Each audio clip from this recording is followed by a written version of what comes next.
Live from New York, I'm Bonnie Quinn. And from London, I'm Guy Johnson. This is Bloomberg Markets. Let's talk about those markets. Let's go to Chicago. Time for Futures in Focus. Blue Lines Futures President Bill Baruch joining us now from the CME. Everybody's trying to figure out whether or not we get a trade deal done by December the 15th. And if not, do we get new tariffs put on? Bill, walk me through what people are saying up there in Chicago. If we don't get a deal by then, what happens to risk assets?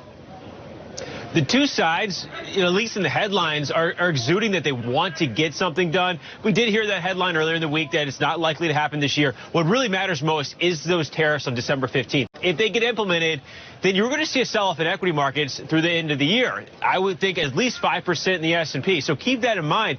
But again, both sides are really pushing things forward. If President Trump signs that Hong Kong bill, you could start to sour things. Okay, let's talk about what happens with some of the safer assets into the end of the year. Let's talk about gold in particular.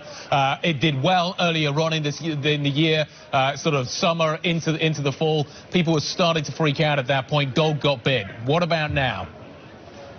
I love what we're seeing here in gold because it's giving us a buy opportunity. Now, I don't like to have to be right now. I like to position for a longer term. I think you look out to June of next year, there's ways to do ratio spreads.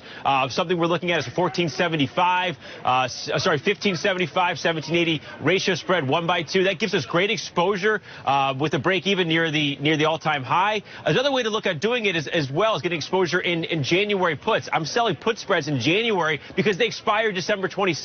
I would love to take futures long because a seasonal trade, December 23rd, you get long gold, you hold that through January 20th. You've made money 11 out of the last 14 years. So I'm playing this number of ways and that I don't have to be right today, but I'm going to be right over the next 3 months, I'm thinking. Yeah, good to have a slightly longer term horizon to your trades. Bill, have a great weekend. Thanks very much indeed. Bill Baruch joining us from Blue Line Futures. Vonnie.